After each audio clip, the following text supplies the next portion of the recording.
что такое веб-презенс? Ну, я так понимаю, что, как это переводится, присутствие в сети. То есть, причем, по-моему, под словом веб подразумевается именно World Wide Web, то есть сайты.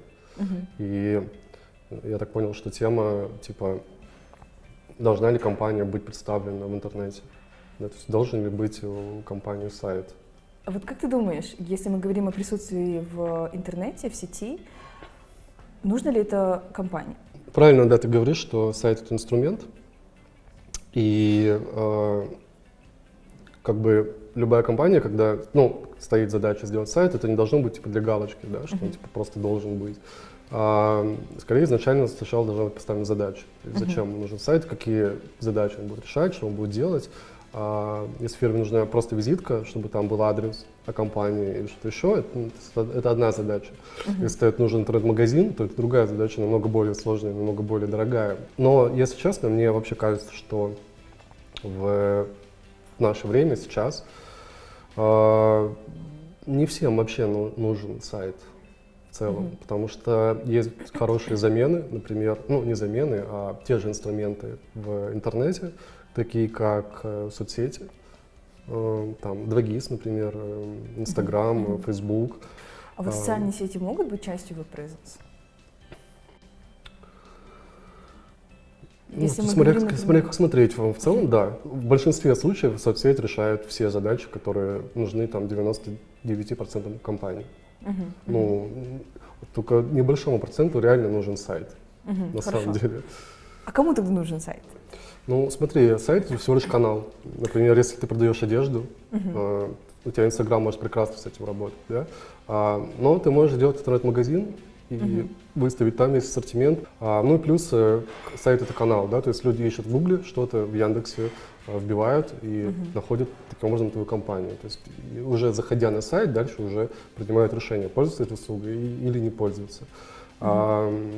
Опять же, я считаю, что большинству сайт не нужен. Да, если, например, у тебя канал Инстаграма уже на максимуме, ты не можешь его выжимать больше, у тебя стоит, ну, там стоит задача, как вырасти дальше. Да? Один из моментов — это может быть создание интернет-магазина. Плюс, да, если ты принимаешь заявки с интернета, то есть получаешь новых лидов клиентов, то есть это классный, кстати, еще и масштабируемый инструмент. То есть ты можешь больше вложить в рекламу, получить больше заявок.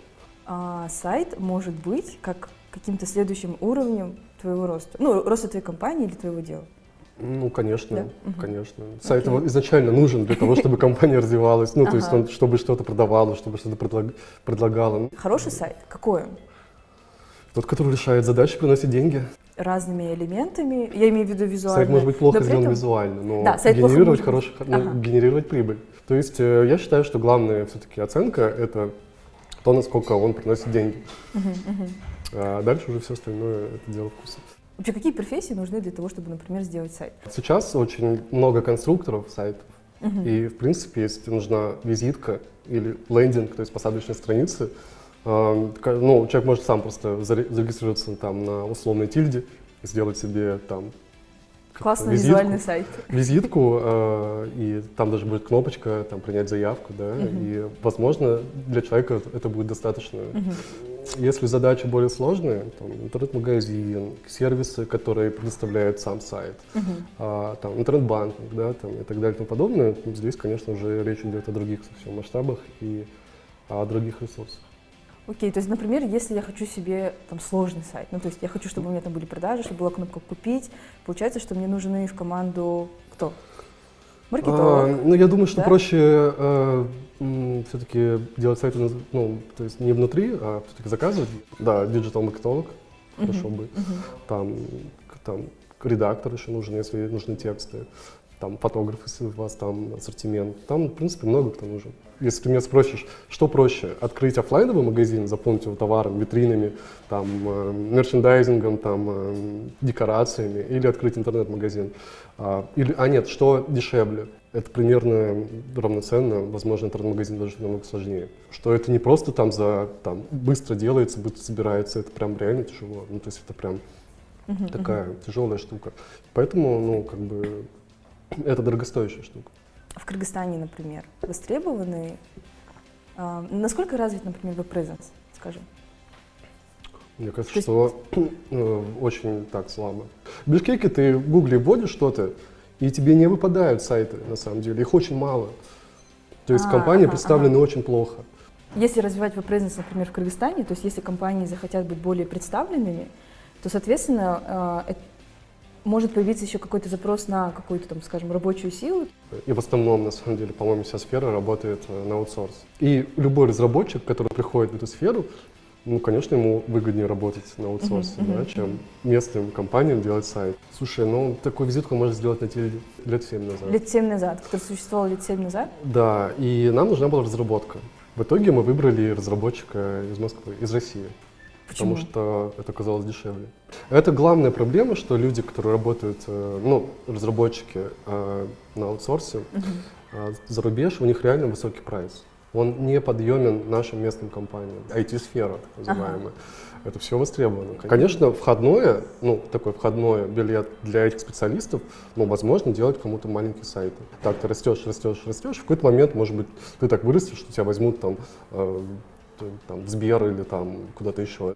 Давай так, топ-5 программ, которые ты посоветуешь начинающему веб-дизайнеру. Дизайнеру обязательно Photoshop. Там Figma сейчас идет, Sketch, да, вот эти инструменты все. Кстати, сейчас требования к дизайнеру — это не только дизайн, это и анимация, и уметь кодить. Ну, наверное, начало — это Photoshop.